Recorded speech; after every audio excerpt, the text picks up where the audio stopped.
In Southern California, a young woman is driving around the mountains when suddenly small rocks start falling and crack the car's windshield. Then a whole rock slide happens, causing a huge amount of stone and dirt to hit the vehicle and push it off the edge of the road. The car tumbles and spins down the hill until it falls off an edge again, but thankfully the girl survives when the car gets stuck. However, when she looks out, she discovers the car is barely hanging on some rocks. Meanwhile, Ray and other members of the Los Angeles Fire Department are flying in a helicopter to search for the girl while being interviewed by a journalist about their job. When they finally see the car, they call the girl's phone to tell her to stay calm, but she still screams when the car shakes a little. Ray carefully flies down, tilting the helicopter to fit it through the gap. Then a rescuer goes down on a rope to secure the car, which he must do in under 5 minutes or the engine will fail. As soon as the guy gets closer, the girl tries to reach out, causing the car to shake again. The car is soon secured, but unfortunately it slips and traps the rescuer. The helicopter starts shaking too and the engine won't last much longer, so Ray decides to go down as well. As the chopper begins expelling black smoke, Ray reaches the car and tears off the door before taking the girl out. Then the pilot cuts the rope holding the car, making the car fall and crash but also freeing the rescuer while Ray safely holds the girl. Later in the California Institute of Technology, Dr. Hayes is giving a lecture on the history of massive earthquakes, which cause lots of death and destruction around the world. Hayes also mentions the San Andreas Fault, which is a meeting place of tectonic plates that runs through California. He has no doubts that such a formation will cause a massive earthquake sooner or later. Afterward, Hayes goes to his office, where Dr. Park shares news of mini quakes detected close to the Hoover Dam and they decide to check them out. When Ray gets home, his daughter Blake calls him to ask him for a few things she left at his house that she wants to take to college. He suddenly ends the conversation because he's opened the mail and found the divorce papers, which leaves him very upset. Then Ray goes to Blake's room to grab the things and finds some family pictures, which include Blake's dead sister. At the Hoover Dam in Nevada, Park and Hayes are measuring seismic activity with a new device and are shocked to see the pulse rate suddenly make a big jump right before an earthquake hits the area. On top of the dam, Hayes rushes to tell people to run away, but Park is inside and has to try to climb the stairs as the dam starts to crumble down and rock slides ensue. People run away in panic while the structure breaks and the water begins coming out, causing even more damage. Park hurries up and manages to come out, but at that moment he sees a girl with a hurt leg and stops to pick her up. Then he begins running as fast as possible while the ground collapses right behind him. Suddenly Park trips and he throws the girl at Hayes before falling, only to discover his foot has been stabbed by a metal rod and he's stuck. Hayes wants to help him, but Park tells him to stay with the girl as the dam finally collapses and a huge burst of water kills him. Back to Ray, he receives a text from his boss telling him about the earthquake and asking him to come in. First, Ray stops to drop his daughter's things and meets with his ex-wife Emma and her boyfriend Daniel. Emma informs him she's moving in together with Daniel, which makes Ray very upset and he awkwardly escapes by going to work. A few hours later, Blake goes with Daniel to his workplace, and while waiting in the lobby, she befriends Ben and his little brother Ollie. Meanwhile, Hayes is being interviewed by the same reporter who talked to Ray and explains that before Park died, they confirmed their new device could predict earthquakes. They're suddenly interrupted by Hayes' students, who have news on the activity along the San Andreas Fault. Using this information, Hayes does some calculations and traces the boundary of the fault and the dam on a map, concluding that the whole San Andreas Fault will go off soon. In downtown Los Angeles, Emma is having lunch with Daniel's sister, who asks very rude questions about the death of Emma's other daughter. They're interrupted when Emma gets a call from Ray, who apologizes for his attitude. Suddenly the restaurant tables start wobbling and soon the entire building shakes as it gets hit by an earthquake. When Ray looks through the chopper's window, he discovers the highway is crumbling down because of an earthquake as well. He asks Emma where she is and tells him to go to the roof so he can pick her up in a few minutes. In Hayes' office, the group rushes to hide under the tables and their device says this earthquake is 100 times stronger. The whole San Andreas Fault is being activated and is heading towards San Francisco. Back to Blake, she gets in the car with Daniel ready to leave, when suddenly they're reached by the earthquake too. Daniel urges his driver to get them out of there and the car takes off as fast as possible as the entire parking lot begins collapsing and other people run around in panic. A hole opens in the ground and the car ends up going down, crashing against a wall and getting trapped by the debris. The car's roof is pushed down by a beam and instantly kills the driver, whose seat gets bent and traps Blake's legs.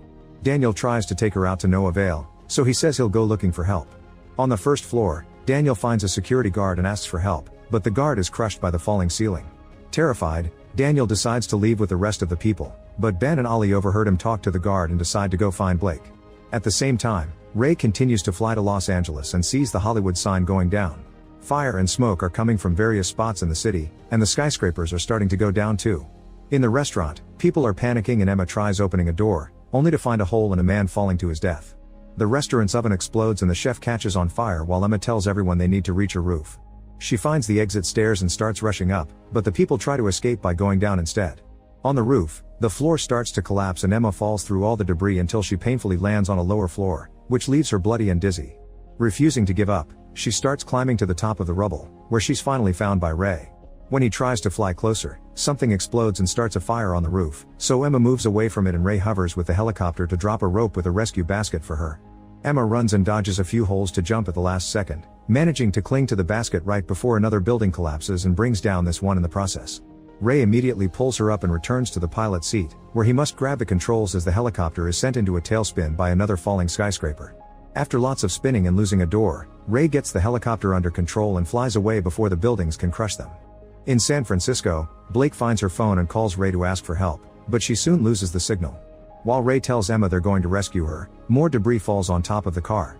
At that moment Ben and Ollie find Blake and try to use a metal beam to get her out, but this only makes more rubble fall. Then Ben checks the trunk and finds a tire jack which he uses to lift the fallen beam, however it only raises half a foot. Thinking fast, Ben stabs the car's tires to flatten them and get more room, getting Blake out right before the beam crushes the car. Meanwhile in Hayes' office, the group analyzes the data from the monitoring systems and concludes this isn't over. Hayes asks the reporter for help to warn people, so they run to the media center and team up with more students to hack into news broadcasts. The reporter introduces Hayes, who informs the whole country that more earthquakes are coming. He predicts a 9.5 earthquake or perhaps greater, and although it's happening in California, it'll be felt even on the East Coast. He advises people in San Francisco to leave as fast as possible. Back to Blake's group, the building starts to crumble so they run outside, where people are running everywhere. After lots of running, the shaking finally stops and the group goes looking for an electronics shop because Ray taught Blake to find an old model phone when the electricity isn't working. When they get one, Blake calls Ray and shares that Daniel abandoned her, which makes Emma furious. Ray tells Blake to get to higher ground at Coit Tower, promising to meet her there. After the call ends, Ben calls his own parents and Emma calls Daniel, only to get the voicemail and leave a threatening message for what he did. On the streets, Daniel is walking away with other survivors when suddenly the aftershocks make another building fall. The crowd panics and runs in all directions while Daniel pushes people out of his way, causing a man to be blown away by a wave of dust. When the helicopter approaches a destroyed Bakersfield, an engine suddenly blows up. Ray knows they're going to crash, so he starts pulling some crazy moves, descending and going up over and over to try to land. Unfortunately the propeller hits a lamppost and the helicopter goes down, crashing right into a storefront. Thankfully Ray and Emma are fine, and they watch how people use this time of crisis to loot the mall and shoot each other like maniacs. They sneak around the parking lot until they find a truck with its door open and Ray begins to hotwire it, only for a thief to suddenly threaten him with a gun. With no hesitation, Ray disarms him and punches him, then he leaves with Emma in the truck. Moments later on the highway, they see an elderly couple with a broken car waving their arms to make them stop. Ray ignores them and keeps going, only to suddenly hit the brakes when Emma sees a giant gap in the middle of the road caused by San Andreas. The duo goes back to the elderly couple and Ray notices the man's aviation hat, so the couple takes them to a nearby airport hangar.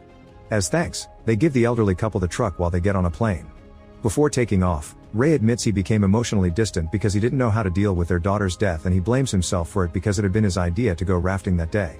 Ray apologizes for how he destroyed their marriage, and Emma assures him nobody could have saved their girl so he shouldn't feel guilty. In San Francisco, Blake's group is walking with the crowd that is being guided by a guard to evacuate. Suddenly Blake sees an abandoned fire truck and pulls out an armored box of emergency supplies, which includes a radio and food rations. Ben notices the Coit Tower is surrounded by flames and smoke, so Ollie reads in his tourist book that the next highest point is Nob Hill and the trio begins heading there, which is in the opposite direction of the evacuation. Moments later the plane arrives at San Francisco, but the airport is also on fire so Ray sets the plane on autopilot and announces they'll have to parachute out. Emma is hesitant, so Ray straps her to his parachute and they jump together, falling for several minutes before landing safely in the middle of a baseball diamond. At that moment, another earthquake hits the area. Hayes and his team hide under the tables again, noticing the building is shaking harder this time. In the streets of San Francisco, the trio falls as the earthquake starts bringing down the power lines and destroying buildings. The group tries to run away, but Ben falls and a shard of glass stabs his thigh. At that moment Ollie has a breakdown and Blake tries her best to comfort him. The rest of the city continues to fall apart as buildings and even the bridge collapse. The sea is also starting to wobble. As soon as Ray and Emma come out, Ray rushes to tell people to hide behind the stadium because it's out of the way of collapsing buildings. There's an injured woman who can't walk, so Ray picks her up and takes her to the stadium, where everyone huddles against the wall just in time before they can be hit by falling structures. After making sure everyone is fine, Ray and Emma realize there is too much destruction to walk or drive, so they'll have to take a boat. Once the earthquake stops, Blake takes the shard from Ben's thigh and wraps the wound up. Hayes checks his computer and confirms it's the biggest earthquake recorded in history. Minutes later, Ray and Emma discover the tower is burning, but Ray knows Blake must have gone to another building. At that moment he notices the water level changing too quickly and realizes a tsunami is coming. A warning reaches Blake through the radio and the alarm starts echoing through the city, so they won't make it to Nob Hill in time. Blake notices the building that Daniel had been building nearby and decides they must hide there. On the coast, hundreds of boats are trying to get away only to be blocked by a massive wave. Some boats drive upward and fall, but Ray keeps enough control to reach the top. Unfortunately they come across a container ship that almost kills them. Thankfully Ray moves away just in time and the ship only takes their roof. Containers are also falling, so Ray drives fast to dodge them all as the ship flips over onto the Golden Gate Bridge. Lots of survivors are killed by this, including Daniel and the elderly couple. The tsunami soon brings down the rest of the bridge and floods San Francisco, destroying what the earthquake couldn't. Meanwhile Blake's group is rushing upstairs and stops at the highest floor possible because the steps are blocked. Unfortunately it isn't high enough and they see the tsunami coming for them, so they run to hide behind the pillars. The water breaks through the window and floods the building, which starts to fall but is blocked by another skyscraper. The leaning causes some water to leak out and the trio holds onto the furniture not to fall out too. Soon Ray and Emma reach the area with the boat and notice the state of utter destruction. Knowing Blake learned from Ray's teachings, they head toward the tall buildings to look for her. Back to Blake and the brothers, they notice the stairs have been cleared so they go to a higher floor. While Blake checks Ben's leg, he offers a big compliment and they kiss. At that moment Ollie notices the boat going in the opposite direction. He and Blake start hitting the window to get their attention, but Emma and Ray can't hear them. Then Blake remembers Ollie has a laser pointer, so she shines it at the boat's control panel and the adults finally see them. Suddenly another wave hits the area and breaks the windows, flooding yet another floor too. Ben and Ollie swim toward the stairs to escape, but unfortunately Blake gets caught in the water and can't reach the brothers because of a glass door. The building is sinking, and the water levels are quickly rising. Ray leaves the boat in Emma's hands and kisses her before jumping into the water to swim into the building. Once inside, Ray sees Emma on the other side of the glass door and tells her to wait while he tries to move the debris. On the upper floor, Ben tells Ollie to wait safely while he goes back for Blake, but at that moment the building starts shaking again and water reaches their area as well. This water takes the last few inches Blake had to breathe, and she soon passes out. A desperate Ray makes a final effort to move the debris and finally makes his way through to reach his daughter, taking her with him as he swims upstairs to meet with the brothers. The building continues to sink as Blake tries to give Blake CPR and Ben tries to break the windows, but he isn't strong enough.